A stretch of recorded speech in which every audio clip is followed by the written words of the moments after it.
Pour terminer cette série de vidéos sur les arbres quelconques, c'est-à-dire les arbres dont les nœuds peuvent avoir des degrés variables, je vais encore vous parler de deux, trois petites choses. D'abord, on n'a pas abordé la notion d'insertion et de suppression de nœuds dans ces arbres. Ça va évidemment dépendre de la structure de nœuds utilisée, mais en général, ce ne sera pas extrêmement compliqué. Par contre, c'est difficile d'écrire un algorithme complètement générique, quelle que soit la structure de nœuds utilisée. Pour la suppression, se posera la question de qu'est-ce qu'on fait si on veut supprimer un nœud qui a des enfants. Est-ce qu'on supprime tous ces enfants ou est-ce qu'on essaie de les raccrocher quelque part, de les faire adopter par un autre bout de l'arbre? De nouveau, ça va être difficile de dire en général. Ça va sans doute dépendre du type d'application que vous avez pour votre structure d'arbre. Et donc je préfère ne pas l'aborder ici. On l'abordera par contre beaucoup plus en détail pour certains arbres particuliers qu'on verra par la suite, qui sont les arbres binaires de recherche. Une autre raison pour laquelle je n'irai pas plus loin dans ces arbres quelconques, c'est que pour beaucoup d'applications, il est utile de pouvoir avoir différents types de nœuds.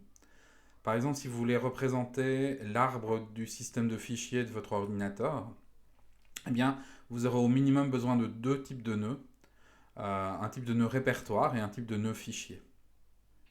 Les répertoires seront des nœuds internes, tandis que les fichiers seront des feuilles. Et pour faire ça proprement en C++ et de manière générale en orienté objet, on aura besoin de la notion d'héritage que vous verrez l'année prochaine en programmation orientée objet.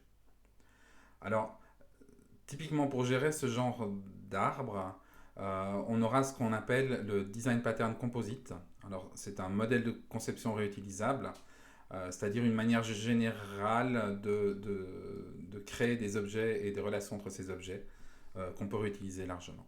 Alors, vous le verrez peut-être partiellement en programmation orientée objet, certainement en MCR pour les étudiants qui seront en orientation IL, et on l'abordera peut-être brièvement en génie logiciel.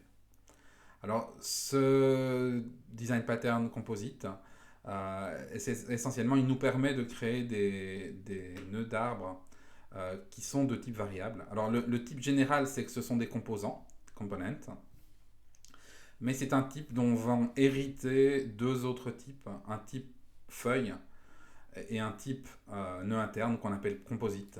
Et ce type composite, sa caractéristique, c'est qu'il peut avoir des enfants qui sont eux-mêmes des composants, donc soit des feuilles, soit des composites. Et donc c'est avec cette structure orientée objet qu'on va pouvoir avoir des arbres qui ont des nœuds de différents types. Mais ça, vous le verrez vraiment plus en détail l'année prochaine.